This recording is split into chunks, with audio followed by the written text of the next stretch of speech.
Hey YouTube, it's the Matrix, and this video is going to be completely dedicated to Abadon the Despoiler.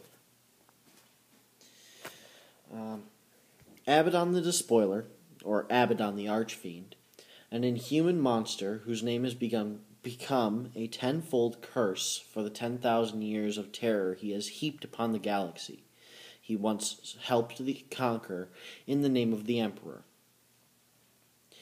During the Great Crusade, Abadon rose to the position of captain in the first company of the Luna Wolves Legion. As the Legion battled across 100 worlds, he became famed for his tactical skill and physical prowess, and he worshipped Horus as a son loves a father.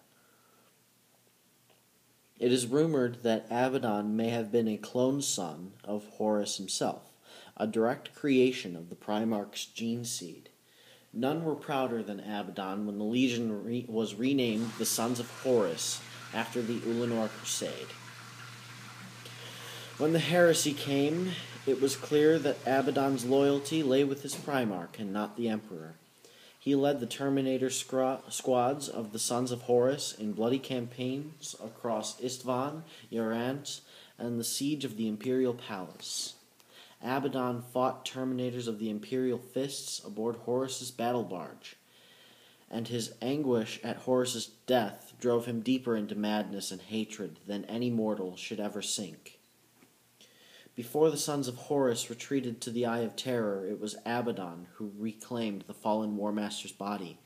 With their prize in hand, the Sons of Horus then fled before the wrath of the Emperor's armies. Abadon passed from mortal space into legend. When Abadon returned, it was at the head of a diabolic horde that ravaged entire star systems around the Eye of Terror before the Imperium could muster the strength of arms to halt it. His Chaos Space Marines, now renamed the Black Legion, were the spear thrust of the attack, destroying everything in their path. During his first Black Crusade, Abadon made many bloody pacts with the infernal powers. In the crypts below the Tower of Silence on Urulan, Abadon recovered a demon sword of prodigious power. With the Howling Blade and Fist, Abadon became nigh unstoppable.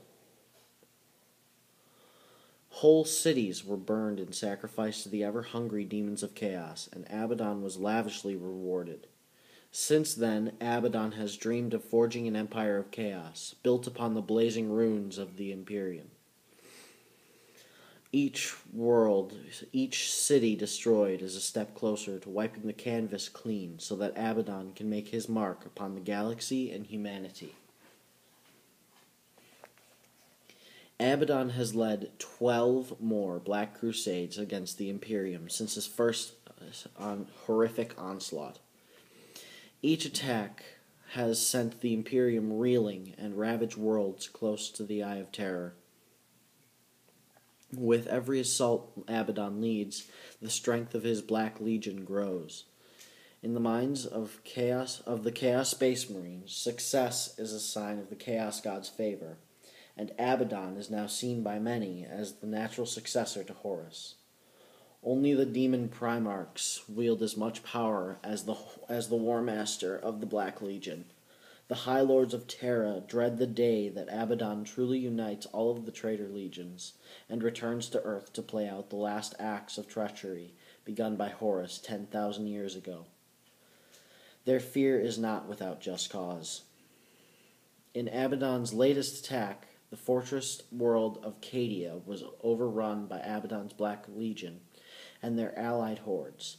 Bitter fighting still rages on the surface of Cadia, and a dozen surrounding worlds for possession of the Cadian Gate, the only stable path through the warp from the Eye of Terror.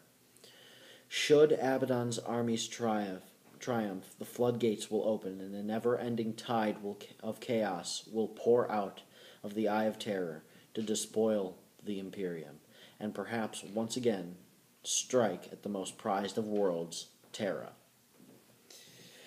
Okay, I read that from the Chaos Codex. I did not make that up. That is not my writing. That is not my own take on him. Basically, I didn't make this, so don't copyright attack me. I'm not really sure what all these little stats are, the WS, the BS, WS, BS, S, T, W. I don't know what really all that is yet.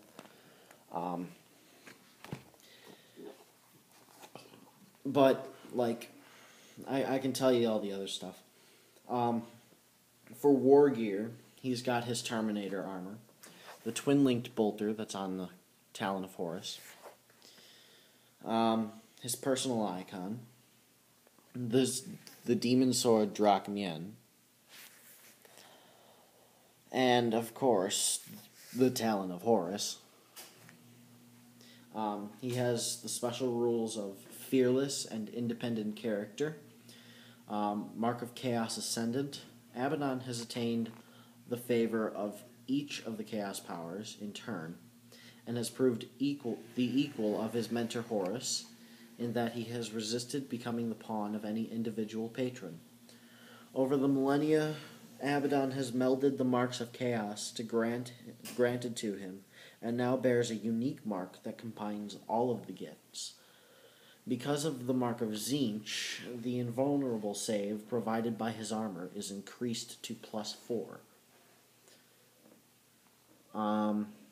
The other benefits are included in his profile.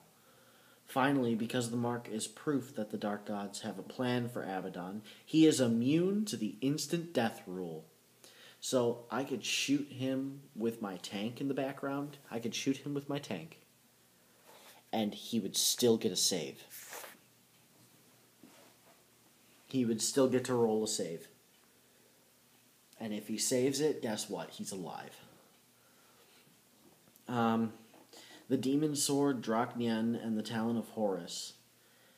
Abadon has been gifted the Arcane Blade, Draknyen, which contains the bound essence of a writhing warp entity, and wears the Talon of Horus, the legendary weapon of the Great War Master. The effect of these two powerful artifacts means that Abadon counts as equipped with a demon weapon that doubles his strength to strength 8. Oh, that's what the S is. Okay. Instead of the normal +1, and he may re-roll any failed roll to wound in close combat. Nice. So yeah, there's Abadon the Despoiler. I'll give you some beautiful artwork. Yes, he's pretty. Prettiful. Yes. Lighting is not really good for showing off artwork here. So yeah, that's my first champion. My first named Chaos champion. And here I just picked one up off the shelf. Oh yeah, I picked the best one I could. That's awesome. Well, until next time, down with the False Emperor, and I'll see you next time.